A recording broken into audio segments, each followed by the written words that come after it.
Hello, climbers, and welcome to Climbing Mount CMMC. Back to the basics. Good job. Where is it going? What's that? Hello, climbers, and welcome back to another episode of Climbing Mount CMMC, the podcast. My name is Kaleigh Floyd, and this is Bobby Guerra, and we are a part of an MSP called Axiom that is CMMC Level 2 certified, and we are going to be talking about maintenance today. Glorious maintenance. Very exciting topic. Tons of people talk about it all over the globe. No, but to be serious, to be for real, a lot of people talk about assessment readiness, how to get ready for an assessment, how to pass, what to do with your C3PAO. But not a lot of people talk about, okay, what happens like after all that? Because it still keeps going and things keep happening. And you have to maintain this environment that you've built that's CMMC compliant. So we're going to talk about that today. And I think who better to talk about that with than somebody that had to do it not only for us, but also think about our clients' maintenance. So there's a lot of different aspects of this. So if you're an MSP that has to maintain your client's environment and your own, or you're an OSC that has to just maintain your own compliance for CMMC Level 2, this will be a great podcast episode for you. So let's get into it, shall we? Well, I think there is an opportunity when you're doing your maintenance to think about how you can utilize that to prove that your tenant is functioning correctly or whatever your information system is. And you run into it all the time, Kaleigh, where people reach out to you and they're like, I want to have my system built as fast as possible. How fast can I get? Because this organization, this prime, whoever is reaching to me and saying, hey, I need it now. How fast can I get it? Can I get it in a month or two? And the problem is your system security plan has to talk about how you're going to maintain the environment and make sure it's functioning and working the right way. So let's say that Kaleigh goes through and does, let's say it's a 20-person company, and she's the person that authorizes users for access to the system. So there's some process that she has to go through to authorize them to then give them access to the system. What is that? It could be that Kaleigh emails me, the MSP, to say, hey, add this user. And you're like, have they had their training? Have they done their background check? So there's going to have to be some type of validation and checking that's going to happen before you allow them authorization to the system. And that has got to be saved and tracked and kept somewhere. Okay, so that's just the authorization. But yearly, right, under 312.3 has got the control review, right? So that's the CA family, and you're supposed to be reviewing those controls. So at least yearly, that process has to be examined. Is it functioning and working the right way that you'd want to do? And one of the ways you'd want to do that is to be like, is the user list in Intra or Active Directory or Okta or Amazon, does it match the list of authorized users that Kaleigh thinks is allowed in the system? Because they have to be different. You can't just point towards Amazon's list or Okta or Intra and say, that's my authoritative list. No, that's the list that's already in the system. They're already in. There needs to be a list that you can compare that says, this is the authorized users. These are the users that are in the system. And then you compare them. If they match, you're good. What a lot of people don't understand is there has to be some type of maintenance and review process that has to happen for that, at least at some type of cadence or interval, at a minimum yearly for all of those that have to be reviewed and examined. So when you're thinking about those types of activities, that's where it starts to get interesting. When you're like, I want to be in this set time. For us, we have certain activities that we do monthly. Certain activities we do bi-yearly, some that we do annually, some that we do quarterly. And so those kind of four types of different things that we do, those all need to happen at least once. Typically, like most C3POs, like if you're going to be doing something monthly, I want to see a few, like 2 to 3 monthly activities that proves that this has been done. If you're going to do it at some type of bi-yearly or quarterly interval, a lot of times C3POs will be like, okay, well, if you could just at least run those once. That way I can see that you've done it. Like, for example, your tabletop exercise, right? So at least give me one exercise this year. You might have it in your plan to do it twice a year, but at least give me one. And so those are the types of things that you want to see. When you're thinking about trying to speed run a build of a tenant, you really do need to think about those types of things. Yeah. So for those of you who are not understanding, this is sort of like a 1-2 punch scenario where not only are you talking about maintaining it, but that maintenance is gathering evidence, and that evidence is needed for assessments. Yeah. And also, I mean, it doesn't like write it down specifically like you must need evidence for this, but your self attestations that you do once a year, I really would hope if you're attesting correctly and saying, yes, we are still doing this, that you are still doing it and gathering the evidence for it. So not only is this needed every 3 years when you're doing your C3PAO assessment, but it technically is needed every year when you're self attesting to this SPURS score of 110. You need to know that you're doing it. How do you know that you're doing it? You have the evidence that you're doing it. So I think really it applies to both of those. Yeah. Something to think about too there is let's Mhm. say we have an MSP relationship, right? So Kaleigh, Yeah. you have, Kaleigh's manufacturing and I'm Bobby the MSP. And I'm going to help you get ready, right, Kaleigh? So we create the best SSP we can do. We write how everything does. A lot of this stuff is custom and specific to how you operate.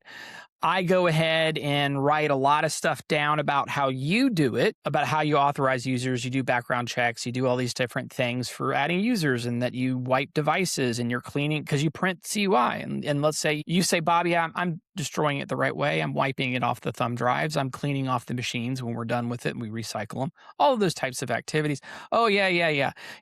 We're doing all the background checks. We're doing the training for our team. Don't worry about that, Bobby. We've got this. I'm like, okay, cool. And then you're saying, hey, Bobby, you guys got it. You're doing the patching, right? You're doing the updating of the devices. You're making sure the SIM data is being managed and monitored and examined, and you're saving all that great evidence. So everybody's working as a team, and it's all great, right? And you come to your assessment and you get to prove it. And then that year, you pass, everything looks great. And then Kaleigh's like, I got a lot of bids to do, and I don't give a crap. And she's not validating the background checks have been done. Just the HR person says they're good, and she goes ahead and saves it. She's not checking to make sure that the training's being done for their people. And she's not continually telling the MSP when people have left the company. She just puts the machines in there and then pretends like they're brand new boxes when she wants to go ahead and get them repurposed. As you start to see, like, it starts to devolve pretty quickly if you're not really paying attention. And within a year's time, you could then have a system that's not even close to accurate in how it's being maintained and managed. And then DIBCAC DCMA reaches out to you, right? And they're like, hey, you've got a critical bid and we want to assess, we want to look at you. And they give you your 90-day notice and they show up. And they can see that, it's year 2. Your SSP has not been updated, and you check the box saying you were. You haven't reviewed any of your stuff. They look at the RBAC database and can tell that you've adjusted it very quickly within that time frame when DIBCAC is showing up. They can see all the sins that have happened during that time frame. And the question is, what are they going to do? What is DIBCAC going to do about that? Are they going to throw their head back and laugh, or are you going to be, having something more serious happen to you? Because the whole CMMC program has been lined up to provide all the necessary evidence in the test stations. You're checking those boxes saying, I promise I'm not lying. I am doing what I say I'm going to do. And then when DCMA comes back and audits you, possibly in between your 3-year assessments, that could be a real problem. So don't just fall asleep at the wheel. These maintenance activities really should be paid attention. And as an MSP, if you're not taking this seriously when you're supporting the compliance for your clients, shame on you. Like, it is your response. They're paying you money to maintain that. Now, if they fall asleep on their part and they're not doing it and you're trying and you're begging them to do it, that's on them. But if they're paying you money, you better be doing what you're supposed to be doing. You're not paying them to do their job. They're paying you to do yours. So at a minimum, make sure you're doing yours. Yeah, and that brings up a good point too of you said the MSP is supposed to potentially do some of this, or maybe they're responsible. They wrote on the customer responsibility matrix during the CMMC level 2 assessment readiness and went through the whole C3PAO assessment with you, speaking to the controls that they do. Now what do they do after the assessment is done? They handle those controls still, right? It's written on the customer responsibility matrix. But I have met a few MSPs also that are like, how do we do this maintenance thing? Like, we're just trying to get them ready. What do we do with that? It's not everybody has fully thought it through. or has gone through that yet, because this is still new. And MSPs, honestly, I mean, we just talked to Matt Travis about this, but MSPs do not have a lot of direction when it comes to this in the ecosystem, especially now. So we're trying to figure that out. Right. It's very likely that the MSP that you're working with is trying to help guide you through it, doesn't really know what to do with the maintenance piece of it because they've never done it. Totally likely. And it doesn't mean that they're a horrible MSP, but you need to know what you're getting yourselves into. Or if you're the MSP, you need to speak to that with your client, so that they know what you are and what you can do and what you can't do. Do not just finish this whole assessment and then just throw everything to your client and say, good luck. And then you leave and that's it, you know? And Right. if you do that, like, what does the client do? Like, what does that OSC do? They're stuck trying to figure out how to do all this now by themselves. So it's huge. It's easy to be an afterthought because it's after the assessment, you know? So let's talk about that. What is your approach specifically going into, we talk about our checklist, our maintenance checklist using the assessment objective Mhm. level. We broke that down and saw like what maintenance components are needed for this, you know? So do you want to speak to that and the difficulties of like maybe making that and what you learned from it, positives or negatives? Yeah, so there's a smart play, in my opinion, that you do here as a managed service provider. Now, if you're an OSC, you may not have these capabilities or abilities to do it, but if you're an MSP, you definitely should and have these. You're going to have some type of PSA or ticketing or some type of automation system that you're going to have. You should be able to create all of these maintenance activities for your clients in advance. So you sit down, you create the list of what you're going to do monthly, what you're going to do quarterly, what you're going to do biannually and annually, right? So you write those all down, you create those tickets, then you create all the tasks that are supposed to happen in each of those activities. What type of evidence is going to be created? What additional validation? Oh, you know, also there's certain activities that are going to happen continually. For example, alerts. Alerts might come in. So create a task process that you're going to do for alerts. One of those could be, guess what? Review the alert and see if it needs to be updated. That is a requirement in one of the controls. So as you guys are doing the alert management, you can be tackling some of those controls literally as it's happening, which is a great thing, right? So that those are all great evidences you can point. So there's a lot of stuff that you can do to help yourself out. Now, as an OSC, you might not have a ticketing system or something where you can do that.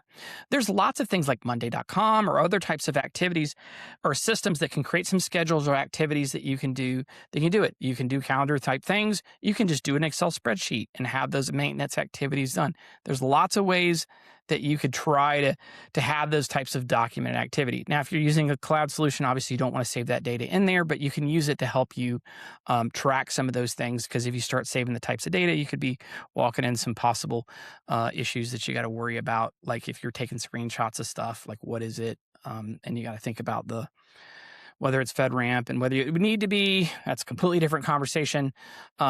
And it might not be. But the point is, it's just something to think about. When you're tracking those types of activities, you want to think about where that data is being saved and how you're managing it.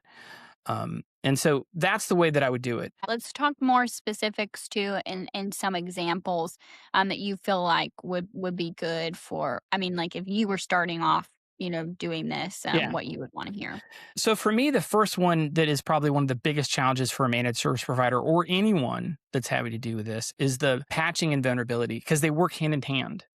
Right. So let's pretend that you're using just the Microsoft stack. You're not using some type of vulnerability management solution like Qualys or some other type of, Nessus or some other type of scanning vulnerability system. Let's say you're just using the vanilla Defender from Microsoft. Defender's going to have the capability of looking all of the systems that you have in there. So let's say you have just 20 workstations that are joined to the tenant. It's going to tell you, here's the vulnerabilities I see, but you could have Intune pushing the patches. Now, if you're sitting there and you're like, I'm going to have to, every vulnerability, I'm going to track it down and fix, that's not efficient, because chances are the patching process could solve it automatically without any effort from you. So you've got to give the automation time for it to work. So what do? So you need to think about a strategy and plan that at least monthly or whatever your risk appetite is. You want to look at, okay, what isn't getting caught in the normal patching process? Is the person just not turning their computer on at all? Are they on a sabbatical for 2 months and you didn't know about it? And that machine is slowly falling out of compliance because those vulnerabilities are going to show up. And Defender's going to tell you, or whatever your scanning capabilities is going to be like, I haven't seen these machines in a while, right? So you're going to have to think about that. So at least once a month, you want to be able to see what's falling off the table and those are the service tickets or activities you want to then focus on to get in alignment. If you have 200 computers, that could be a real task. Because in the past, organizations that didn't have these CMMC requirements, almost or good enough was okay. But that's not how it is now. The government gets to set what those timeframes are. When you get to Rev 3, they have specific timeframes and it doesn't matter what that organization feels like their risk appetite is. The government's setting those as operational defined values. So once we hit Rev 3, you better start thinking about what they have defined on those timeframes. So start thinking about how you can start changing your operational processes to start be aligning with what's going to be coming down the pipe once Rev 3 in a year or two starts dropping. That would be like the first monthly activity that you need to really think about. And it's going to take possibly a day or two of time depending on the size of the devices, of how much activity and time you're going to have to look at and make sure that they're being patched and updated and they're back into the acceptable time frames. Because the way the patching works is that they typically have it defined by critical, high, medium, and low. Right. And so they want to make sure that you're hitting your timeframes, and maybe criticals have to be done within 30 days. Right. And so maybe it's a Google issue or Adobe, they want to see those critical updates are being addressed right away. And then the other ones, you have some more time frame. So that would be the first one. That's something that I just want to point out. Yes, that is going to take time, but I think another thing to point out, it's going to take knowledge. Right. Because the person that's going to do that is going to have to understand that. So it's coming from somebody who is an OSC. If you're listening to this and you're going through your level 2 preparation, you're going to go through your C3PAO level 2 assessment. Who's going to do this in your organization afterwards? Who can handle this? If you don't have an MSP, let's say an RPO or a consultant of some kind is helping you get ready. Most likely, some of them do, but most likely that person is not going to do these types of activities afterwards. So Right. who is going to be owning this? Who has that knowledge? I'm just making sure that while they're listening to you or with what you're saying, that they're thinking about it from that perspective of not everybody has an IT provider, that mom and pop shop of 10 people. I get it. You're just 10 people, but unfortunately, you still have to do this exact same thing. It's just not as big. You're not looking at 100 computers. You're not looking at 100 users, but you're still looking at that 10. Yeah. So they still have to do it. So I just wanted to point that out. You're still looking at that deadline. You're still looking at the same deadline of the 30, 60, 90, 120 days of time frame. And doesn't matter. Hey, I'm small. I don't matter. So I should be able to accept this risk. Nope. The risk has already been factored in the way that 800-171 was written. So it's baked in. You don't get to make that decision. The DoD does, and NIST, and how they wrote that. And that's just how it is. You got to get in that boat and start rowing. So that's how that works. And the other aspect too is you might need to think about, okay, is there a product that I might need to purchase to help me make this an easier process? Maybe you don't want to use Defender. Maybe you're a managed service provider and you got to think about how you're going to do this at scale, right? Maybe you want to have 20 or 30 clients. How are you going to do that at scale? You're going to just hop into everybody's machine and do it through Defender for theirs individually? That's a lot of bodies you're going to have to be throwing at to be figuring out how you want to do this at some type of scale. So you just really need to start thinking about that as an MSP, about how these maintenance activities, as you start to have more clients, can crush you. So you want to think about that. Yeah, I love it. The other thing that you want to think about is what cadence do you want to do? We typically do it on a monthly basis to make sure that the systems are reporting back to your SIM tool. So you want to make sure that your data feeds are coming back into your system again. And so at least monthly, in my opinion, you would want to be able to make sure that all of my systems are reporting. You should be able to detect or pick up that a workstation has not checked in a month or two, because that means that you're not, are they on a sabbatical, or has something gone wrong with the analytics, the agent that's sending it to your SIM tool? Has it checked out and you're not getting it? Was that intentional or was it by accident? Those are types of things. It could be you also want to check, maybe you have your firewall, right? Because you have a physical location and that firewall is going to Sentinel or whatever your cloud-based sim tool is, has it checked in this month at all to send the logs? If the answer is no, and it takes you 4 months to see that, that's a lot of data you just lost. And I'm not sure if an assessor would be cool about that. So you've got to think about those types of maintenance activities, like making sure that data is flowing into your management stuff. And then you got to think about sanitization. What I mean by that is that some type of cadence, probably monthly, you've got to think about how you're going to get rid of your paper, thumb drives, computers being wiped, stuff like that. Those are things a lot of times people don't really think about. This is not something you think of after an assessment, because you notice that sometimes, you're hearing these things that Bobby is saying. You have to write to these things of how you do it, what you do in the SSP. So what if you write yourselves into a very, very tight corner? Right. Very uncomfortable corner where you're like, yeah, so we are going to, well, anytime we're done using a machine, we're going to smash it with a hammer 15 times, run it over with a semi truck, throw it in a fire, do a little ritual over it, and then chuck it in the sea. And you say that you do that every time. Well, guess what? You're going to have to figure out how you do that every time. And you're If you probably say going to have some OSHA violations, some EPA violations. There's all kinds of, yeah. Yeah, but just, that's an extreme, stupid example. But what I'm trying to say is Yeah. do not paint yourself in a corner with the maintenance component of it. You've talked about the ODVs of, there's some corners that were already painted for you, that were made for you, that you're going to have to sit in when it comes to just the Department of Defense or the Department of War made for you. But also you could very much overcorrect in certain scenarios. So be careful with that. I agree. Some other monthly activities you probably want to pay attention to: visitor logs. Who's come and gone, that you're going to store it, save it. Are you tracking it? You want to see that.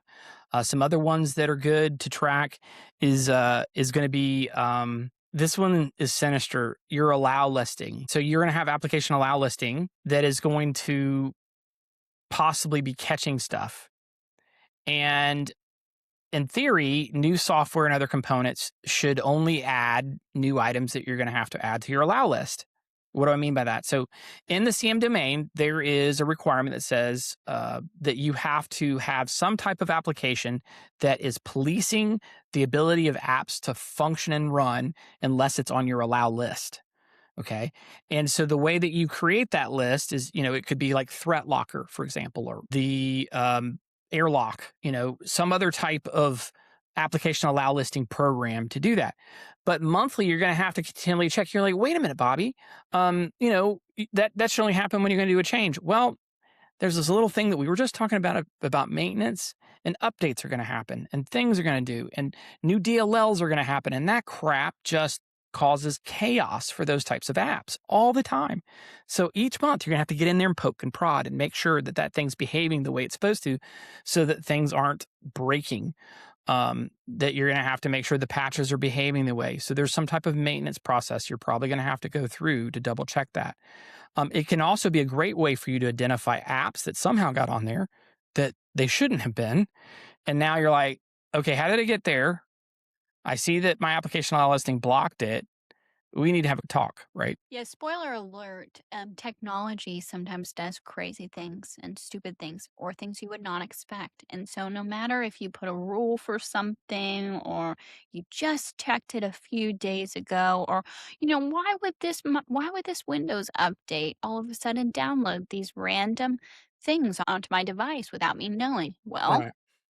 it happens. No matter how stupid you might think it is, it still can happen. And so you have to be able to pay attention to that and maintain it. So what's the cadence that you're going to do? How are you going to check that? Who's going to check it? All goes back to it. Okay, So some quarterly ones to think about is public facing activities. So you're posting on social media, right? Your website. Here, we just won this new bid. Yeah. Look at this F-35 design that we did for them. You're like, wait, what? This is a Right? picture of all of our team next to the Right. build design. To the build design that I have that is, controlled unclassified information. So there has to be some type of review process of when you're posting information on publicly, and there has to be a review process where you at least annually, quarterly, biannual. Well, depending on the cadence, this might be something that you might want to do quarterly because you might be very, very active. Your organization may constantly be pushing. Maybe you only do it once a year because you hardly ever do any posts. Either way, you're going to have to do it at least once. You want to think about in your quarterly review, your CAB process, right? So your change control, you at least want to probably do that at least quarterly to be able to make sure that your CAB is getting together. I want to point out this is the biggest punch in the face a lot of the time to organizations that I talk about of the change control process and how you it's the song you can't always get what you want, right? um it's really unfortunate when a person in the company is used to having just beautiful admin access or some type of access where they can just do whatever they want, whenever they want, however they want.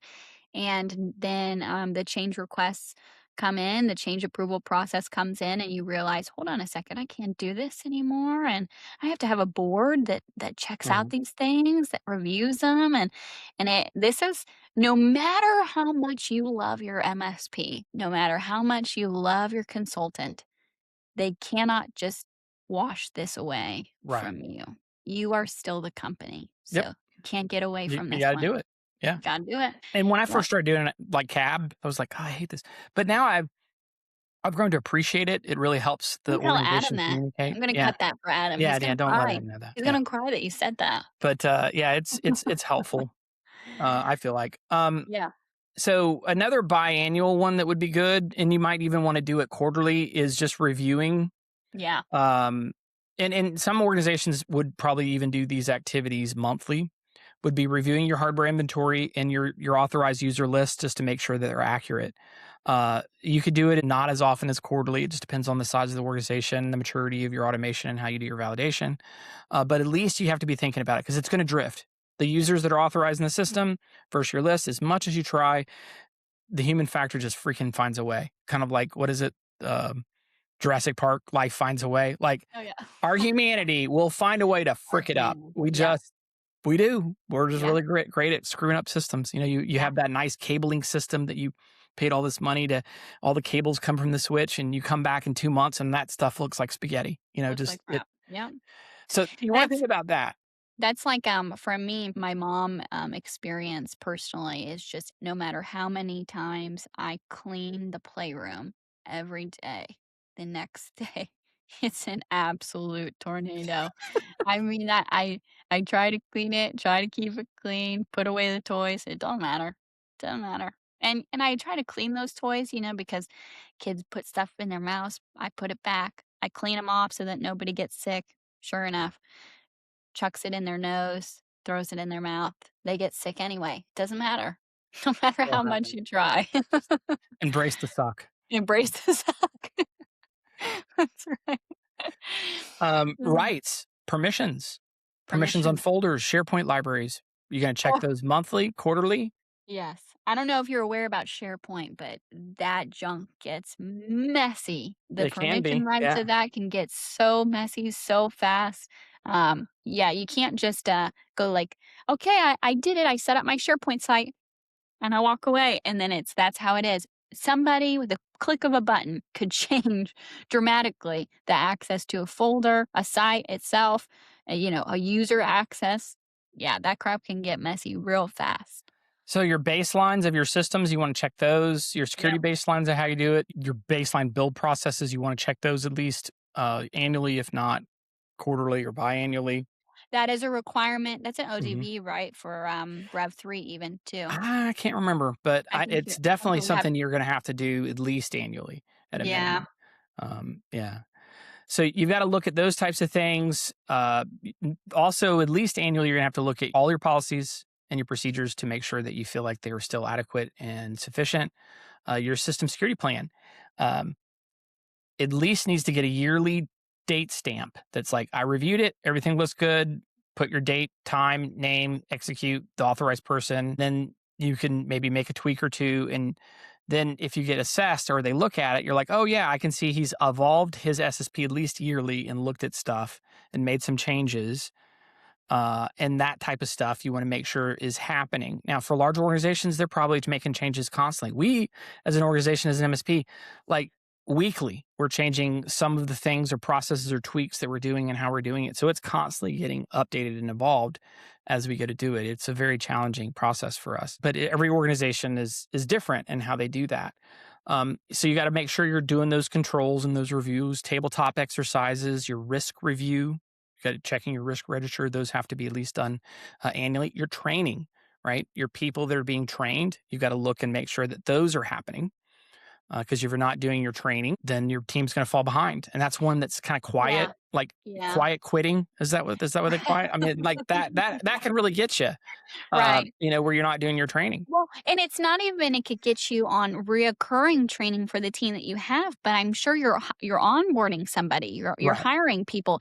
And so is it getting done to the new people as well as the reoccurring regular yearly training that you get with your staff that's already onboarded, but rather just the continuous onboarding. If you're onboarding, 5 people a month, are all of those people continuously getting that training? What if somebody messes up? What if somebody misses the boat? Right. You send them the link, but they never do it. Like, who's keeping track of that, and how is that working? Yeah, those are some good examples. Hopefully, that's helpful Yeah. for people.